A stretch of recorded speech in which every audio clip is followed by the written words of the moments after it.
Ester pasal 8 ayat 1-17. Perintah raja yang menguntungkan orang Yahudi. Pada hari itu juga Raja Ahasiweros mengaruniakan harta milik Haman, seteru orang Yahudi, kepada Ester sang ratu. Dan Mordekai masuk menghadap raja, karena Ester telah memberitahukan apa pertalian Mordekai dengan dia. Maka raja mencabut cincin materai yang diambil daripada Haman, lalu diserahkannya kepada Mordekai. Dan Mordekai diangkat oleh Ester menjadi kuasa atas harta milik Haman.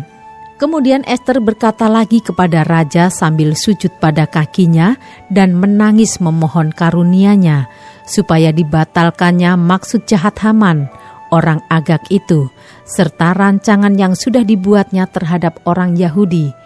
Maka raja mengulurkan tongkat emas kepada Ester, lalu bangkitlah Ester dan berdiri di hadapan raja serta sembahnya. Jikalau baik pada pemandangan raja, dan jikalau hamba mendapat kasih raja, dan hal ini kiranya dipandang benar oleh raja, dan raja berkenan kepada hamba, maka hendaklah dikeluarkan surat titah untuk menarik kembali surat-surat yang berisi rancangan Haman bin Hamedata, orang Agag itu, yang ditulisnya untuk membinasakan orang Yahudi di dalam semua daerah kerajaan. Karena bagaimana hamba dapat melihat malapetaka yang menimpa bangsa hamba, dan bagaimana hamba dapat melihat kebinasaan sanak saudara hamba. Maka jawab Raja Ahasiweros kepada Ester sang ratu, serta kepada Mordekai orang Yahudi itu, harta milik Haman telah kukaruniakan kepada Ester, dan Haman sendiri telah disurahkan pada tiang karena ia sudah mengacungkan tangannya kepada orang Yahudi. Tuliskanlah atas nama raja apa yang kamu pandang baik tentang orang Yahudi, dan meteraikanlah surat itu dengan cincin meterai raja. Karena surat yang dituliskan atas nama raja dan dimeteraikan dengan cincin meterai raja tidak dapat ditarik kembali.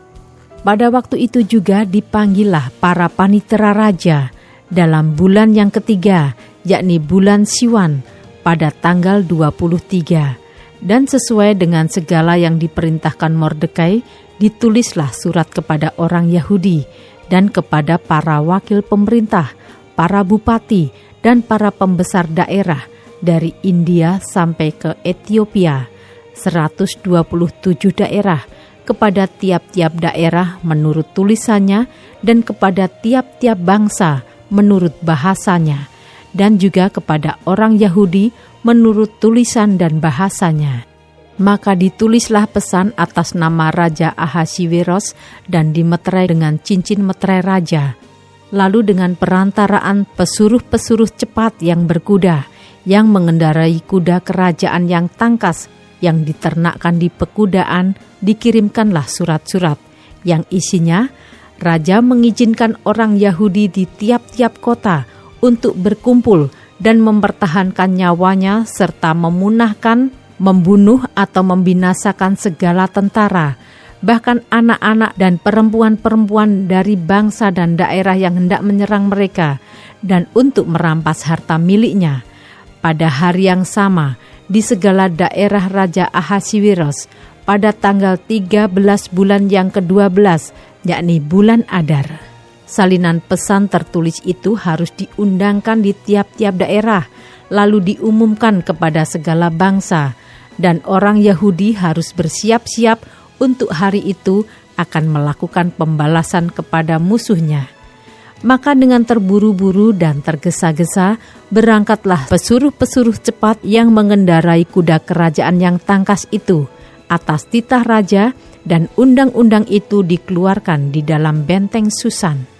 Dan Mordekai keluar dari hadapan raja dengan memakai pakaian kerajaan daripada kain ungu tua dan kain lenan, dengan memakai tajuk emas yang mengagumkan, serta jubah daripada kain lenan halus dan kain ungu muda. Maka kota Susan pun bertempik soraklah dan bersukaria. Orang Yahudi telah beroleh kelapangan hati dan sukacita, kegirangan dan kehormatan.